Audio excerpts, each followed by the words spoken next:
BJP, which had just about 13 seats as compared to Congress's 17, staked claim to form the government with support of the Maharashtrawadi Gomantak Party, the Goa Forward Party as well as independents.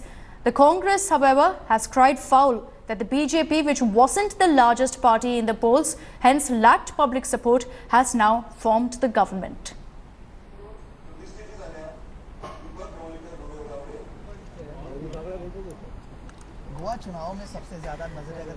All right, interesting developments that have taken place in Goa as well. In a matter of 24 hours, the BJP managed to get the support of regional parties.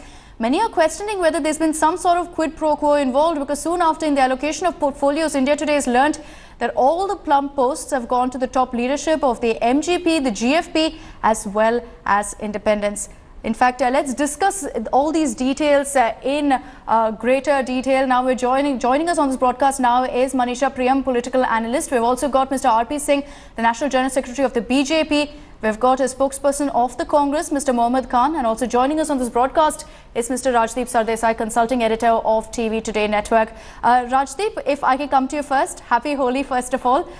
We've been talking over the last many days. There has been a saffron Holi in Uttar Pradesh, in Uttarakhand, but it seems to be more than that. It could be 4-1 if Manipur also comes through. What do you make of really the developments in the last 24 hours in Goa? What do you think went wrong for the Congress? Do you think that it was just a lazy Sunday for them? Because let's face it, while Parrikar, Nitin Gadkari were there in Goa, we also had Digvijay Singh there. But somehow, do you think the fight over who will be the Chief Minister is where they made their biggest mistake?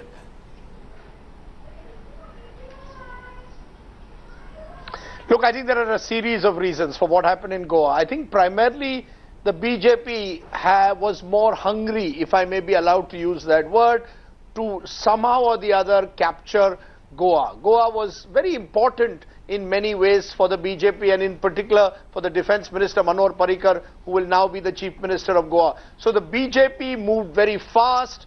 They were determined to extract every opportunity to try and strike a deal with the smaller parties. The MGP has been an ally of the BJP. Just before the election they split, so there was an advantage there. Mr. Parrikar was able to establish quick contact with the Goa Forward Party and its leader Vijay Sardesai, and I think because they have power at the centre and perhaps today are in a position to offer greater inducements, I won't name the nature of the inducements, but are able to offer greater inducements including ministerial portfolios, they were able to attract these independents and floating voters. On the other hand, the Congress's problem partly is what you said. They have too many chief ministerial candidates, too few people who are really willing to work that extra mile.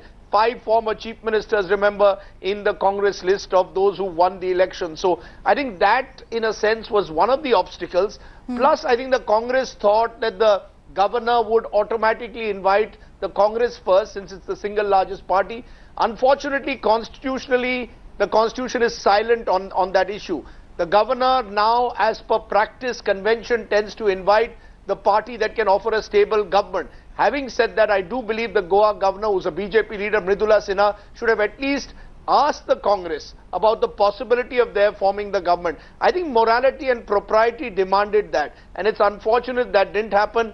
And as a result, the BJP sensed an opportunity, moved in for the kill with Nitin Gadkari and Manohar Parrikar managing the issue. And it just shows how the BJP is determined to get every state. It's Sam, Dam, Danda, Bhed, Rajniti. It's not a party with a difference. On the other hand, the fact is the Congress has done similar things in the past, and now the BJP, being at par in the centre, simply has more resources possibly than the Congress. And the Congress really waited for too long. Had they announced a chief ministerial candidate yesterday morning itself, they might have been able to attract the Goa Forward Party. And just one point on this, both in Goa and in Manipur, it's ironical that the people who are organizing the strategies for the BJP are former congressmen.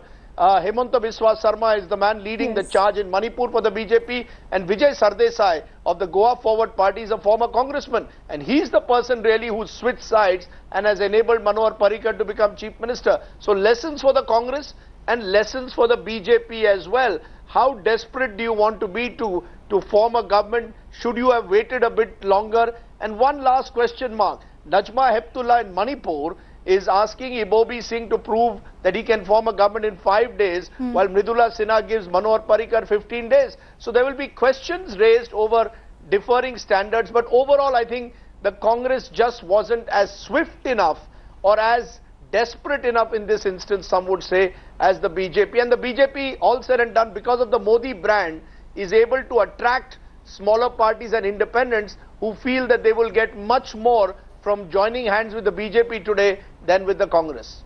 All right, Manisha, do you agree? Do you think that the governors in both Goa and Manipur had an obligation of sorts to first invite the single largest party? Do you think they failed in that front?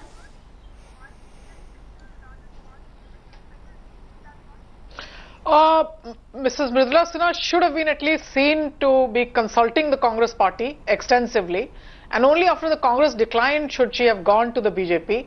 However, as far as we know and what we could hear from the television, what we could see from the television was that even before anybody could blink, there was Mr. Nitin Gadkari announcing that Mr. Manohar Parrikar would be the chief minister, and that all the MLAs wanted this, and that the MGP would be joining, by which time the Goa Forward had also joined. So as far as the gubernatorial discretion is concerned, there will always be a finger raised. It's not illegal to do this, but the governor's post is somewhat of a neutral position, although that's a myth in a sense, because the ruling party does get to appoint whoever is the governor in a particular state, and the governor is an agent of the center.